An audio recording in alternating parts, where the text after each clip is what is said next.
चलिए, तो आज हम लोग बनाएंगे क्वाड्रेटिक इक्वेशन के क्वेश्चंस। ठीक है, और ये तो सभी बोर्ड में आते हैं, ठीक है ना। तो आज मैं 5 से 6 क्वेश्चंस लिया हूँ, देखता हूँ। ये मेरे हिसाब से 10th लेवल पे काफ़ी अच्छे क्वालिटी के क्वेश्चंस हैं। इसको आज हम लोग बनाते हैं, ठीक है। तो पहला क्वेश्चन ये है, is x is equal to -3 a solution of the quadratic equation 2x² - 7x + 9 is equal to 0। तो अब चलिए इसको हम लोग बनाते हैं। तो सबसे पहले हम लोग का काम क्या करना है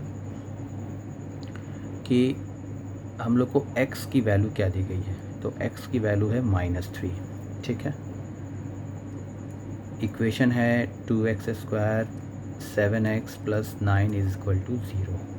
और ये पूछ रहा है solution of the quadratic equation, मतलब अगर हम इस वैल्यू के यहाँ डाल देंगे तो ये सॉल्यूशन बनेगा इस क्वाड्रेटिक, ये जो इक्वेशन है क्वाड्रेटिक इक्वेशन है, ठीक है, इसका।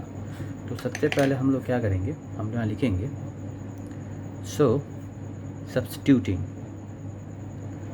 करेंगे। सब्स्टिट्यूटिंग क्या चीज़ सब्स्टिट्यूट करेंगे, तो ये जो दिया गया है यहाँ पर, ये जो है इसको सब्स्टिट्यूट करेंगे, ठीक है। तो x इज़ इक्वल टू 3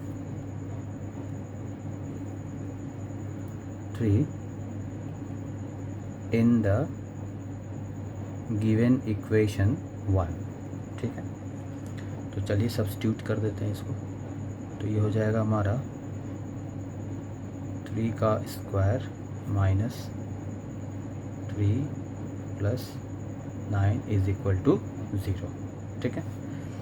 तो जब इसको कैलकुलेट करेंगे तो ये वाला पार्ट हो जाएगा हमारा, और चूँकि यहाँ पे -3 है तो हम लोग भी यहाँ पर -3 सब जगह, सॉरी यहाँ भी -3 कर देंगे, ठीक है।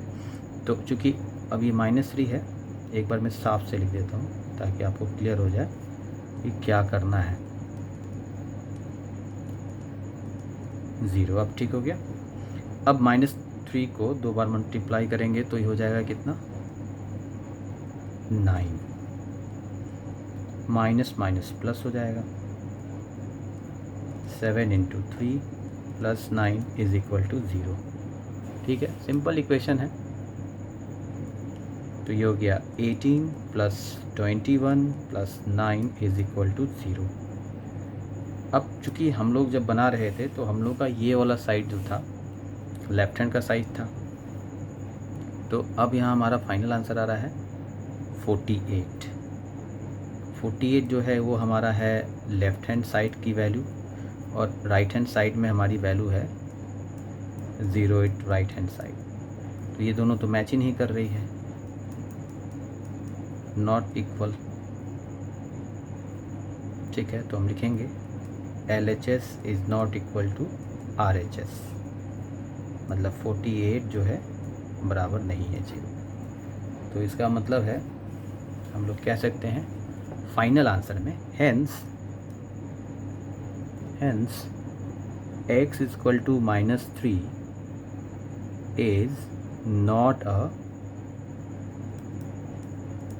Solution of the quadratic equation, ठीक है। मतलब x -3 जो है वो सॉल्यूशन नहीं है क्वाड्रेटिक इक्वेशन का, ठीक है। तो आई थिंक ये आपको समझ में आ गया। सिंपल था, इसमें कुछ करना नहीं था, सब्स्टिट्यूट करके बनाना था, तो बन गया इस क्वेश्चन को। चलिए नेक्स्ट क्वेश्चन देखते हैं।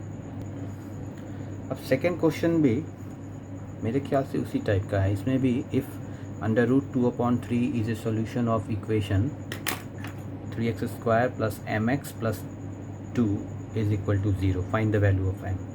मतलब ये एक वैल्यू दी गई है, यहाँ एक वैल्यू दी गई है और ये m है, मतलब ये जो है वो सॉल्यूशन है इसका। तो हमको इस वाले का वैल्यू यानी कि m की वैल्यू डालनी है, तो इसमें भी सब्स्टिट्यूटिंग ही करेंगे। तो चलिए स्टार्ट करते हैं बनाना फटाफट। तो सबसे पहले हम लोग क्या करते हैं, substituting x is equal to √2/3, ठीक है, ये तो हो गया। इन द गिवन इक्वेशन, ठीक है, नहीं है तो पर भी हम x ही मानेंगे, क्योंकि x मान के ही बना सकते हैं इसको हम लोग, ठीक है ना। तो ये तो हो गया। अब नेक्स्ट स्टेप में आगे बढ़ते हैं हम लोग कि इसको यहाँ पे हम लोग दे देते हैं। तो क्या है हम लोग का इक्वेशन, पहले है 3x² plus mx plus 2 is equal to 0, ठीक है। तो हम लोग लेफ्ट हैंड से ही चलेंगे। तो 3x² प्लस mx प्लस 2, ठीक है। तो पहले वैल्यू कर देते हैं, फिर राइट हैंड से इसको इक्वेट करेंगे। तो 3 हो गया, x की वैल्यू जो है उसको डाल देते हैं हम लोग, ठीक है। अच्छा, इसमें तो m निकालना है, तो हम लोग इसको लेफ्ट हैंड वाला से छोड़ देते हैं, क्योंकि वैल्यू ही निकालनी है इक्वेशन से ही, तो सीधे हम लोग दोनों इक्वेशन लेके चलेंगे। प्रूव करना है नहीं, इसमें तो वैल्यू निकालना है हम लोग को। तो चलिए, m तो रहेगा, m का हमको कोई वैल्यू तो दिया नहीं है, m का वैल्यू निकालना है। तो √2/3 हो गया, x plus 2 is equal to 0। Oh sorry, ये तो वैल्यू ही डाल दिया हमने, तो x कहाँ से आ गया, ठीक है। अब आगे हम लोग बढ़ते हैं। स्क्वायर से रूट कैंसिल आउट हो जाएगा, तो ये भी कैंसिल हो गया, प्लस m है, और यहाँ पर हमारा ये 2/3 है, प्लस 2 इज़ इक्वल टू 0। ये 2 और ये 2 हो गया 4, ये 2 और ये 2 हो गया 4, उस साइड में लिखेंगे तो -4। आगे बढ़ते हैं, तो इस m को रन देते हैं, √2/√3 बराबर -4, और इसको हम लोग ऊपर ले जाएंगे। तो जब इसको ऊपर ले जाएंगे तो ये क्या होगा, ये हो जाएगा -4 और इंटू √3, और ये वाले भाई साहब आ जाएंगे √2 नीचे, ठीक है। तो अब ये हमारा बन जाएगा। अब देखिए, जब ऐसा हो गया तो हम लोग एक काम करते हैं, -4 को तो रन देते हैं, इस √3 को नीचे से रूट हटाने के लिए √2 को √2 दिया है अपने से, यहाँ भी √2 कर देते हैं, है ना। रेशनलाइज जिसको बोलते हैं, रेशनलाइजेशन करेंगे हम लोग। तो अब ये 2 तो हट जाएगा। देखिए, फिर मैं इसको हटा दूंगा तो क्वेश्चन में कोई चेंजेस हुआ नहीं, तो ये -4 हो गया। ये हो गया अपना √6, ये तो कैंसिल आउट हो गया रूट, तो यहाँ बच गया 2 से कैंसिल आउट हो गया 2। तो now final answer is m is equal to -2√6। This is the value of m। कितना सिंपल था, बन गया, ठीक है। समझ में आ गया कि स्टेप, इसमें m की वैल्यू फाइंड करनी थी और कुछ था नहीं, क्वेश्चन में m की वैल्यू ही दी गई थी, ठीक है। तो अब हम लोग चलते हैं नेक्स्ट क्वेश्चन की ओर। तो अब नेक्स्ट क्वेश्चन है, if 3n - 3 are the solution of equation, ठीक है। इक्वेशन दिया हुआ है हम लोगों को, इक्वेशन ये वाला है, ax² + bx - 9 = 0, find the value of a and b। मतलब हम लोग को इस a और इस b की वैल्यू फाइंड करनी है, जबकि इसके दोनों सॉल्यूशंस दे रखे हैं। ऑब्वियसली है, क्वाड्रेटिक है तो सॉल्यूशन भी 2 ही होंगे, है ना, क्योंकि डिग्री के हिसाब से इसके सॉल्यूशंस होते हैं। बनाने का प्रोसेस वही है जो हम लोग अभी तक बना रहे हैं, सब्स्टिट्यूटिंग ही करेंगे। Substituting x is equal to 3 and x is equal to -3 in the given equation.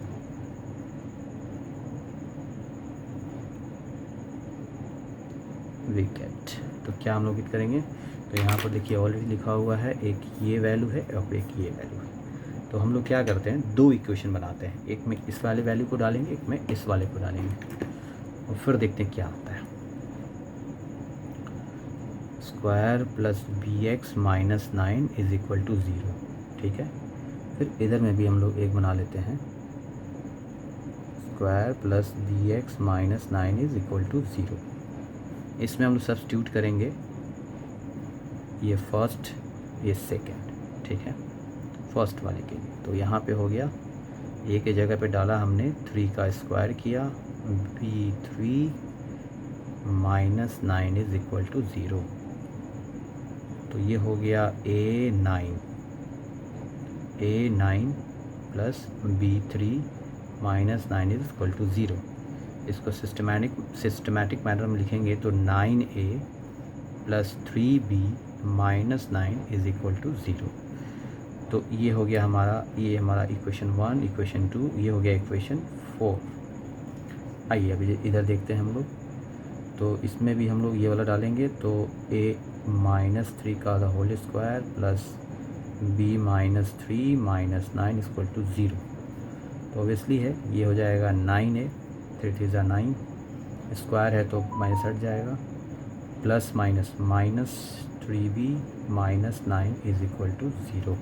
ये हो गया इक्वेशन 5। अब हम लोग क्या करेंगे, ऑन सॉल्विंग इक्वेशन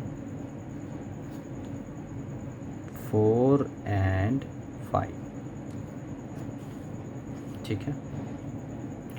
तो 4 का इक्वेशन हमारा क्या था, 9a plus 3b minus 9 is equal to 0, और ये था 9a minus 3b minus 9 is equal to 0। अब सिंपली इसमें क्या करना है कि हम एडिशन कर देंगे। तो एडिशन करेंगे तो हाँ, एडिशन करने का दिख भी रहा है इक्वेशन में, एडिशन करने से बेनिफिट है, तो हम लोग सिंपली एडिशन कर देते हैं। तो ये हो जाएगा 18 8, ये हमारा कैंसिल आउट हो गया पूरा, और ये आ गया माइनस 18 बराबर 0। तो अब हमारा a का वैल्यू निकल जाएगा। तो a इक्वल टू हो गया, ये माइनस लेफ़्ट साइड में है, राइट साइड में जाएगा तो प्लस हो जाएगा, और ये वाला डिवीज़न में आ जाएगा 18। तो a की वैल्यू आ गई 1। तो a की वैल्यू आ गई, a की वैल्यू निकल गई, ठीक है। अब इस a की वैल्यू को हम इन दोनों में से किसी एक में डालेंगे। तो हम लिखेंगे सब्स्टिट्यूटिंग इन इक्वेशन 5 में डालते हैं, ठीक है ना। अब इक्वेशन 5 हमारा क्या है, 9a minus 3b minus 9 is equal to 0। तो a का वैल्यू 1 है, 3b उधर चला जाएगा तो 9 प्लस में आ जाएगा, फिर minus 3b is equal to 9। अब ये 9 उधर गया तो माइनस में आ गया, और ये हमारा b है, तो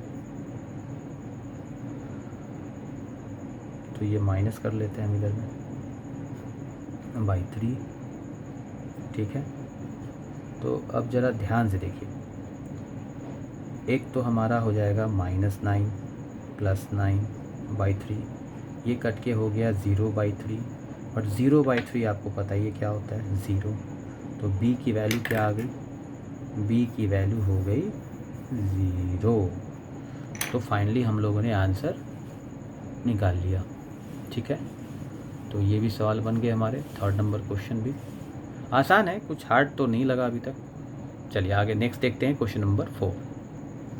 तो नेक्स्ट क्वेश्चन है क्वेश्चन नंबर 4, ये है व्हाट विदाउट सॉल्विंग कॉमेंट, ठीक है, upon the nature of root, ठीक है, each of the following equation, ठीक है। तो मतलब इसको बिना सॉल्वे हम लोग को बनाना है, और इक्वेशन इसमें क्या है देखिए। इस क्वेश्चन का इक्वेशन है 225x square minus 10x plus 1 is equal to 0। तो ये हमारा क्वेश्चन हो गया। तो चलिए जैसे बाकी को सॉल्व कर रहे थे वैसे इसको भी करते हैं। इसमें हम लोग सीधी ये फॉर्मूला बेस्ड क्वेश्चन है, देखिए तो बहुत आसानी से बनेगा। तो इसमें एक की वैल्यू जो फर्स्ट नंबर है जिसको हम लोग कोफिशिएंट बोलते हैं, न्यूमेरिक कोफिशिएंट फर्स्ट टर्म का, उसमें a की वैल्यू हो जाएगी 25, b की वैल्यू हो जाएगी -10 और c की वैल्यू हो जाएगी 1। ठीक है, बेसिकली हम लोग को इसमें पहले निकालना होगा d आप लोगों को पता हो, नहीं पता है तो मैं बता दूं, डिस्क्रिमिनेंट है ना, इसको हिंदी में बोलते हैं विभेदक, है ना, हिंदी में क्या बोलते हैं इसको, विभेदक, जो डिफरेंस बताए, है ना। ठीक है, तो इसकी वैल्यू होती है b² - 4ac ग्रेटर और इक्वल टू 0 होना चाहिए, क्योंकि अगर ये लेस देन 0 हो जाएगा तब तो फिर इमेजिनरी वाली बात आ जाएगी, है ना। तो अभी हम लोग को इमेजिनरी नहीं करना है। ठीक है, 10th लेवल का क्वेश्चन है ये, तो 10th लेवल पे ही जवाब करेंगे। ठीक है, चलिए तो नेक्स्ट देखते हैं। अब क्या है कि ये दिया हुआ है 25x², तो इसको हम लोग ऐसे करते हैं, वैल्यू के हिसाब से निकालते हैं। तो b² - 4ac is equal to 0 कर लेते हैं। ठीक है, अब देखते हैं क्या आता है। 0 करके बनाए, चाहे ऐसे बनाए, या सीधे वैल्यू पुट कर देते हैं, ये भी कर सकते हैं, कोई दिक्कत नहीं। तो b² की वैल्यू है -10 का होल स्क्वायर -4, a कितनी है 25 और c कितनी है 1। ठीक है, तो अगर हम लोग वैल्यू पुट कर देते हैं तो ये हो जाएगा 100। ठीक है, ये भी हो जाएगा 100 मल्टीप्लाइड बाई 1, तो 100 ही हो गया। तो ओवरऑल आ गया ये हमारा 0। ठीक है ना, तो जब 0 आ गया, अच्छा यहाँ पे हम लोग ये लिखना बेकार ही था, यहाँ हम लोग d ही लिखते तो ज़्यादा बेटर होगा, है ना। तो बराबर d हो गया, यानी कि हम कह सकते हैं कि d इज़ इक्वल टू 0, तो हमारा d आ गया 0। अब d अगर 0 है तो इसका मतलब क्या है, इक्वल रूट्स होंगे, है ना। तो लिखेंगे since d is equal to 0 then equation has real and, real तो होगा ही, एंड इक्वल रूट्स, रियल के साथ साथ इक्वल रूट भी होगा। बहुत सिंपल था, कुछ करना ही नहीं था, सीधा सीधी वैल्यू रख के बना लेना था डिस्क्रिमिनेंट। मेरे दिमाग में आजकल डिटर्मिनेंट ज़्यादा चल रहा है। ठीक है, तो चलिए नेक्स्ट क्वेश्चन देखते हैं। ये हो गया हमारा क्वेश्चन नंबर 4 था। तो अगला क्वेश्चन है क्वेश्चन नंबर 5। इसमें कह रहा है find the value of p की वैल्यू निकालनी है। ठीक है, if the following quadratic equation has equal roots, ये रूट्स हो गए क्वाड्रेटिक इक्वेशन के, क्लियर है आप लोग को। अब चलिए इसमें से, मतलब ये जो इक्वेशन दिया ना, इसमें से इस p का वैल्यू हम लोग को फाइंड करने के लिए कह रहा है। ठीक है, और एक बात और कह रहा है, if the following quadratic equation has equal roots, ये जो भी इक्वेशन है, जो यहाँ पे अब जो भी वैल्यू हम डालेंगे, मतलब ये क्वेश्चन को समझिए, क्योंकि क्वेश्चन नहीं समझिएगा तो एंट्रेंस एग्जाम्स में भी बहुत दिक्कत होगा, और थोड़ा फास्ट होना है, क्योंकि ये सारे क्वेश्चंस 1 मिनट में बनाने होंगे वहाँ पर। तो फटाफट सोचिए और समझिए और उसको फॉर्मुलेट कीजिए। जैसे ये कह रहा है कि ये जो क्वाड्रेटिक इक्वेशन है, इसमें ऐसा p का वैल्यू डालो आप, या उस वैल्यू को खोजो जिससे इसके जो रूट्स हों वो इक्वल आ जाए, मतलब d की वैल्यू 0 हो जाए। ठीक है ना, चलिए तो देखते हैं। तो d जब 0 होगा तो इसके लिए क्या क्या इम्प्लीकेशन है। तो सबसे पहले b² - 4ac हम लोग को देखना है, जो कि d के बराबर है। तो इसके लिए इक्वेशन में a की वैल्यू दे गई है, हाँ, मतलब अगर हम लोग वैल्यू पंच करेंगे तो ही बना पाएंगे। तो देखिए कैसे बनाते हैं, जैसे पहले बनाया वैसे ही बनेगा ये भी। a की वैल्यू 4 है, यहाँ b की वैल्यू जो है, ये मस्त बात है, वो है -p - 2। ठीक है, और एज इट इज़ c की वैल्यू हमारी क्या है, 1 है। ठीक है, तो डालते हैं वैल्यू हम लोग इस इक्वेशन में, इक्वेशन 1 में। तो -p - 2 और इस पूरे को रख देते हैं हम लोग होल स्क्वायर पे। ठीक है, आगे बात समझ में। अब आगे बढ़ते हैं, तो -4 × 4 c हमारा × 1 है बराबर t।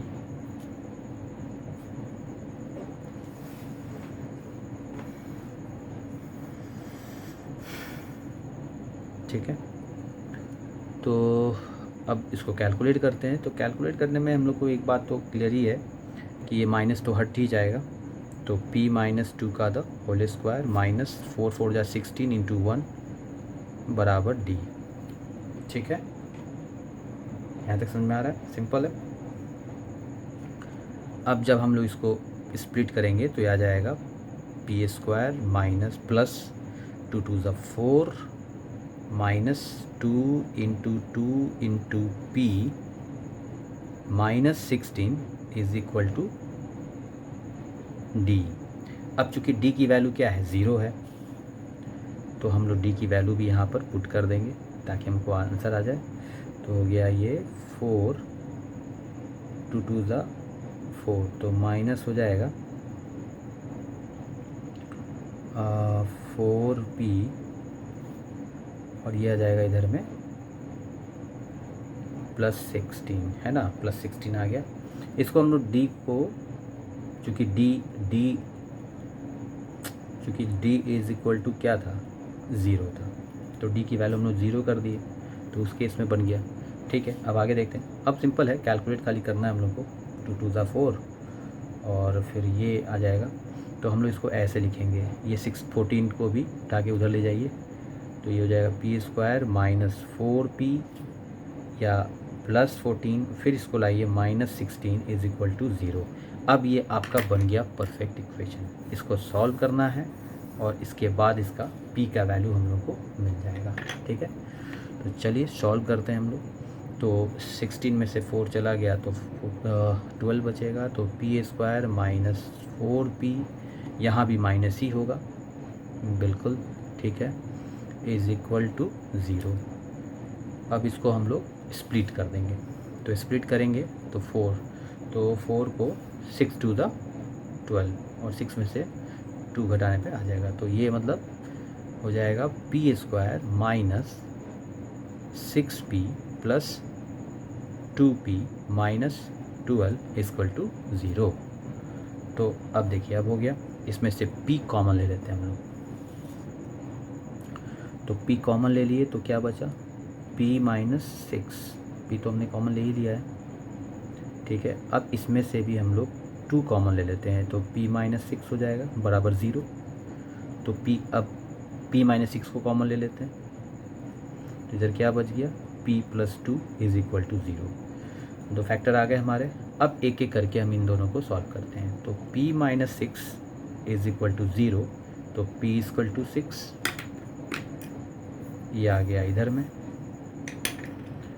अब बात करते हैं हम लोग p plus 2 equal to zero, मतलब इसको मैंने सॉल्व किया यहाँ पर, फिर ये वाला यहाँ है, तो p इज़ इक्वल टू क्या आ जाएगा, -2, है ना। तो इस तरीके से ये 2 हो गए। तो इसका मतलब है कि जो रूट्स थे उसके, जो 2 रूट्स थे, वो रूट्स की वैल्यू ये डालेंगे हम, तो हमारा ये इक्वेशन भी मतलब इक्वल हो जाएगा। ठीक है ना, मतलब ये सेटिस्फाई कर देगा डी को। ठीक है ना, बात समझ में आ गया, इक्वल रूट्स हो गए। ठीक है, चलिए, तो आई थिंक ये क्लियर हो गया आप लोगों को, कोई डाउट नहीं इसमें। तो इस तरीके से वैल्यू निकालना है, मतलब इस तरह के क्वेश्चन को बहुत सिंपल तरीके से हैंडल करना है। ऑलरेडी दिया हुआ है, पहले डी की वैल्यू देख लीजिए क्या है। ये ऑलरेडी क्वेश्चन कह रहा है कि यहाँ डी ज़ीरो होगा, क्योंकि डी ज़ीरो तभी होता है जब इक्वल रूट्स होते हैं, है ना। तो रूट जब इक्वल होंगे डी ज़ीरो होगा। उसके बाद इस इक्वेशन को इक्वेट करते जाएंगे हम लोग, पी की वैल्यू निकल जाएगी, क्योंकि हम लोग को वैसे ही find the value of P की वैल्यू फाइंड करनी है ना। अब पी की वैल्यू फाइंड करेंगे तो 6 आएगा, और 6 आएगा तो हो गया। 2 आंसर है, पॉजिटिव नेगेटिव दोनों में डालिए, दोनों में वैल्यू ज़ीरो हो जाएगी, दोनों left hand right hand zero हो जाएगा। इसका मतलब है रूट्स जो हैं इक्वल हो जाएंगे। ठीक है, चलिए, तो नेक्स्ट क्वेश्चन देखते हैं। तो ये है नेक्स्ट क्वेश्चन, और ये आज का हमारा लास्ट क्वेश्चन भी है। इसमें कह रहा है ना कि इस इक्वेशन को सॉल्व करना है, और सॉल्व करके किससे सॉल्व करना है भाई, तो फैक्टराइजेशन मेथड से सॉल्व करना है। ठीक है, तो चलिए इक्वेशन को सॉल्व करते हैं हम लोग, स्टेप बाय स्टेप सॉल्व करते हैं और देखते हैं कि इसका फाइनल आंसर क्या आता है। ठीक है ना, तो इक्वेशन देखने से ही लग रहा है कि मतलब थोड़ा टफ लग रहा होगा आप लोगों को, पर ऐसा नहीं है। इसको स्टेप बाय स्टेप बनाएंगे हम लोग, एकदम अच्छे से बनेगा, कोई दिक्कत नहीं है, बहुत सिंपल फॉर्म क्वेश्चन है। तो चलिए स्टार्ट करते हैं। तो सबसे पहले 2 पार्ट है इस इक्वेशन के, ठीक है। तो मैं पहले सबको लिख लेता हूँ और सबको देखिए, किसी भी क्वेश्चन में अगर इस तरह का पॉलिनोमियल दिया हुआ है तो आपका मेन टारगेट होना चाहिए कि इसको न्यूट्रलाइज करें, मिनिमाइज़ करें, मिनिमम प्रोसेस पे ले जाएं, ताकि वहाँ फाइनल में इसमें x की वैल्यू सब्स्टिट्यूट करें। किसी में वैल्यू भी सब्स्टिट्यूट करनी होती है। तो जब तक मिनिमाइज़ नहीं होगा तब आपकी आंसर जो है ना, आपका जो भी आंसर है वो सही तरीके से नहीं आएगा, ठीक है। तो चलिए, जैसे अब इसको मैंने पहले देख लिया, इसको पहले मैं सॉर्ट आउट करूँगा, फिर इसका एलसीएम लूँगा। तो इस वाले स्टेप में हम लोग x+3 ले लेता हूँ और इधर का आ जाएगा x-3। मतलब ये खुद दिख ही रहा है, मतलब ये कैसे, देखिए इसमें एक फॉर्मूला हम लोग यूज़ करेंगे, a² - b², पता ही होगा आप लोग को, a + b a - b। देखिए मैथ बनाने में तभी मज़ा है जब फॉर्मूला याद हो, क्योंकि फॉर्मूला नहीं याद होगा तो फिर मैथ नहीं बनेगा, ठीक है ना, और तब वो हो जाएगा लेंथी। इसलिए तो मैंने एलसीएम ले लिया। तो अब जो एलसीएम ले लिया तो बचा क्या, तो ये कैंसिल आउट हो गया, तो x-3 का द होल स्क्वायर हो गया। इनको कैंसिल कर देंगे तो बच जाएगा ये, और ये वाला इसके साथ मल्टीप्लाई होगा। देखिए ध्यान से मैं बोल रहा हूँ, समझिए, x-3 को x-3 से कैंसिल आउट कर देंगे तो इधर क्या बच गया, x+3 बच गया। अब इस x+3 को इस x+3 के साथ मल्टीप्लाई करना है, ठीक है ना। तो मल्टीप्लाई करेंगे तो आ जाएगा क्या, मतलब ये समझ में आ जाना चाहिए। तो अब ये बन जाएगा, तो मल्टीप्लाई कर लेते हैं। तो चलिए काट दिए तो बन गया वही x+3 का द होल स्क्वायर, और इधर में हो गया 2 × 4 1, तो ये हो गया 5/2। यहाँ तक क्लियर है। इसको तो हम लोग इस वाले फॉर्मूले पे डाल देंगे, आसानी से हो जाएगा। तो चलिए पहले डाल लेते हैं और फिर इन लोगों को भी सॉल्व कर लेते हैं। तो ये हो गया हमारा, तो x² माइनस 3 3 9 होता है, या तो 9 ही लिख लेते हैं हम लोग, और इधर में हो जाएगा 5/2। अब देखिए यहाँ भी एक फॉर्मूला और यूज़ होगा, जितने फॉर्मूले यूज़ होंगे मैं सब साइड में लिखता जाऊँगा ताकि आप लोग इसको रिवाइज कर लीजिएगा। +b² - 2ab, तो माइनस के लिए है, और यही अगर प्लस के लिए होगा तो a² + b² + 2ab, ठीक है। तो ये दोनों ही लगाना है हम लोग को फॉर्मूला बेसिकली, और क्या। तो x² + 3 3 9 प्लस इसमें तो माइनस होगा, -3 2 6x, यहाँ प्लस कर लेते हैं। यहाँ प्लस में होगा तो x² + 9 + 6x divided by x² - 9 = 5/2, ठीक है। अब इसको कैलकुलेट करेंगे तो देखिए ये वाला और ये वाला कैंसिल आउट हो जाएगा, ये दोनों जुड़ जाएंगे तो ये हो जाएंगे 2x² + 18, 9 and 9, ठीक है। नीचे हो गया हमारा x² - 9 = 5/2। देखिए कितना लंबा इक्वेशन, मतलब कितना ये बड़ा था यहाँ पे और यहाँ कितना छोटा हो गया, कंस्ट्रेन हो गया एकदम से। तो चलिए ठीक है, अब आगे देखते हैं, इनको भी हम लोग सॉल्व कर लेंगे आराम से। अब इसको इधर ले जाएंगे, इसको क्रॉस मल्टीप्लिकेशन जिसको बोलते हैं, इस तरीके से। तो ये वाला इसके साथ हो जाएगा, तो 2x² + 18, और ये वाला आ जाएगा 5x² - 9, तो हो गया 2 2 4 4x² + 18 2 36, ये हो गया 5x² - 9 5 45। इसको इधर ले जाएंगे, इसको इधर ले जाएंगे, तो हो जाएगा 4x² - 5x², और ये हो जाएगा -45 - 36। तो लास्ट में देखते हैं, तो ये हो जाएगा -x² - 6 और 5 11 1 4 और 3 7 + 1 8 81, ठीक है। अब इस माइनस को इस माइनस से कैंसिल आउट कर दिया। अब x में इधर स्क्वायर है और इधर है 81, ठीक है। अब देखिए, जब राइट हैंड से या लेफ़्ट हैंड से राइट हैंड से जब स्क्वायर सब ट्रांसपोजिंग होता है, तो ट्रांसपोर्ट करते समय हम लोग को, मतलब जब भी हम लोग ट्रांसपोज करेंगे तो याद रखिए कि वो रूट में कन्वर्ट हो जाएगा। तो ये स्क्वायर है, इधर जाएगा तो रूट में आ गया, ठीक है। 81 का आंसर आपको पता है, बताने की ज़रूरत नहीं है, 9 होता है। तो आई थिंक हम लोग को वैल्यू आ गई है, x की वैल्यू 9 है, तो इसमें जो वैल्यू भरेंगे वो 9 होगा। तो 9 इज़ योर फाइनल आंसर, ठीक है। चलिए कल मॉर्निंग में मिलते हैं, और कल क्वाड्रेटिक इक्वेशन के कुछ और क्वेश्चंस को जो यहाँ सॉल्व किए गए हैं इसी को हम लोग फिर से एक बार सॉल्व कर लेंगे, है ना, तो क्लियर हो जाएगा। तो क्वाड्रेटिक इक्वेशन हो गए ये। अब कल हम लोगों को एक चीज़ और ध्यान देना है कि कल हम लोग मैथ तो करेंगे और साथ में फिज़िक्स भी। तो कल हम लोग का मॉर्निंग में क्लास मैथ्स प्लस फिज़िक्स, ये दोनों होगा 6:30 में ऑफलाइन क्लास में, ठीक है, 6:30 AM में ऑफलाइन क्लास में, ठीक है। तो उसमें हम लोग फिर नेक्स्ट चैप्टर पढ़ेंगे, ठीक है। तो मिलते हैं, गुड नाइट, कल मॉर्निंग में